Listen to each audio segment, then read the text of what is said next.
La supremacía del Hijo. Es un pasaje interesante, hermanos.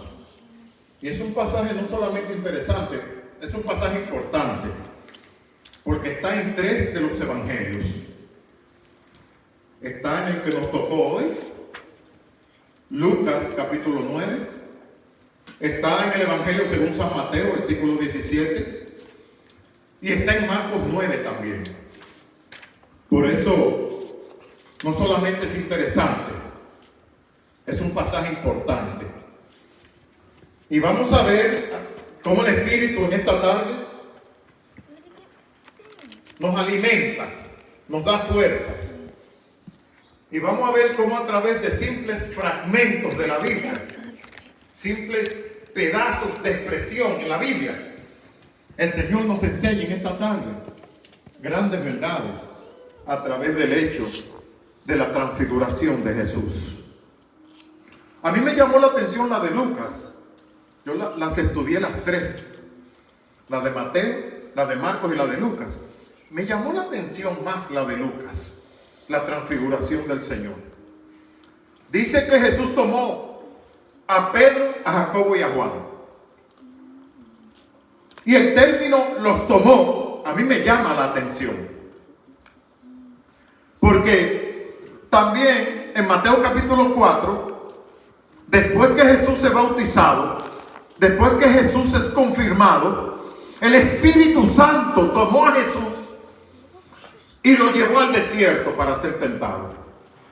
O sea que la palabra tomar se utiliza 2 veces. En el capítulo 4 de Mateo. Y ahora en el caso de la transfiguración, cuando Jesús toma a estos 3 discípulos, Pedro, Jacobo y Juan. ¿Por qué es tan importante este término? Y tomó. Porque simple y sencillamente nos deja clara la idea que esto no fue una acción por elección. Simplemente Jesús los tomó y los llevó al monte de la transfiguración. También en Mateo capítulo 4, donde el Espíritu toma a Jesús para ser llevado al desierto para ser tentado, no fue tampoco una elección de Jesús. Fue un plan del Padre y fue un plan del Espíritu Santo. Todavía el Jesús humano no interactuaba como Dios. Todavía. Apenas había pasado su bautismo, apenas había pasado su confirmación, donde el Padre dio testimonio, donde el Espíritu Santo descendió como paloma. Pero faltaba la prueba. Faltaba la prueba en el desierto. Y no fue por elección tampoco que Jesús fue. Dice, fue llevado por el Espíritu al desierto.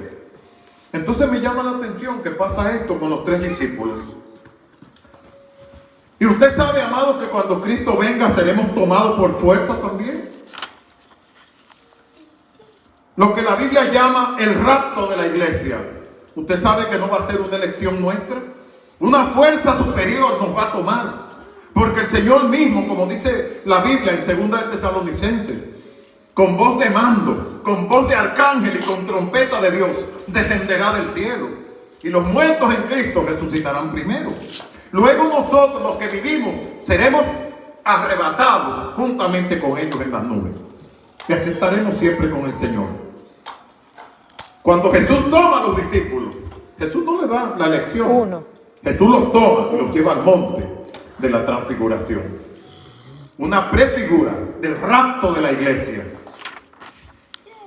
Que no sé, y quizás sí sé, probablemente este virus quizás sea parte de las señales que hay. Pero yo no sé, el Señor sí sabe. Y todo está en las manos del Señor.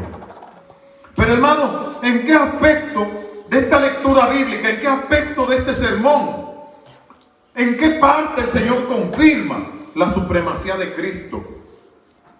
La supremacía del Hijo sobre todas las cosas. Mire qué interesante, hermanos. Mire qué interesante. Que después que Jesús toma a estos discípulos y va al monte a orar, Jesús cambia. Perdón, corrijo la palabra. Jesús se transfiguró. transformación. ¿Y cuál fue la palabra que utilicé ahora? Transfigurar y transformación son equivalentes. ¿Por qué no es un cambio? Porque es la misma persona. La transformación se da en un solo individuo. Cuando es cambio, pues la persona cambia. Una transformación, un cambio radical, se da en un mismo rostro, en una misma personalidad. Jesús en esa transformación siguió siendo Jesús. No fue otra persona. Alabamos el nombre de Dios. Y dice, y entre tanto que oraba, la apariencia de su rostro se hizo otra, y su vestido blanco y resplandeciente. Y aquí dos varones que hablaban con él, los cuales eran Moisés y Elías. Y dice, el verso 31 nos da un dato que solamente Lucas lo ofrece. Ni Mateo lo ofrece, ni lo ofrece Marcos. Y era el tema de la conversación que tiene Jesús con Elías y con Moisés. Y yo le voy a dejar eso como tarea, amados hermanos. Ni Mateo menciona el tema, ni Marcos tampoco. Lucas sí lo incluye. Y dice el versículo 31, quienes aparecieron rodeados de gloria y hablaban de su partida que iba a cumplir en Jerusalén. ¿Usted ve? Lucas captó el tema de la conversación, cosa que Mateo ni Marcos pudieron hacer.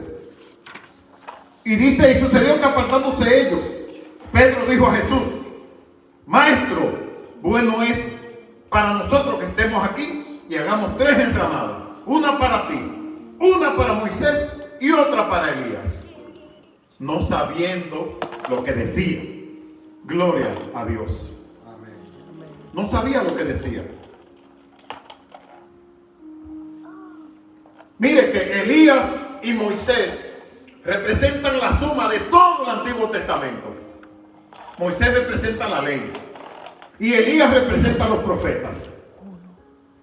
Amados, y hablar de Moisés, hermanos, hablar de Elías es hablar de 2 gigantes en el Antiguo Testamento. Sin embargo, la supremacía de Cristo, Dios la confirma por encima de Moisés, por encima de Elías, por encima de la ley, por encima de los profetas. Dios deja una marca endeble aquí, una marca clara de la supremacía del Hijo, del unigénito Hijo del Padre. Nadie se parece a Cristo. Nadie.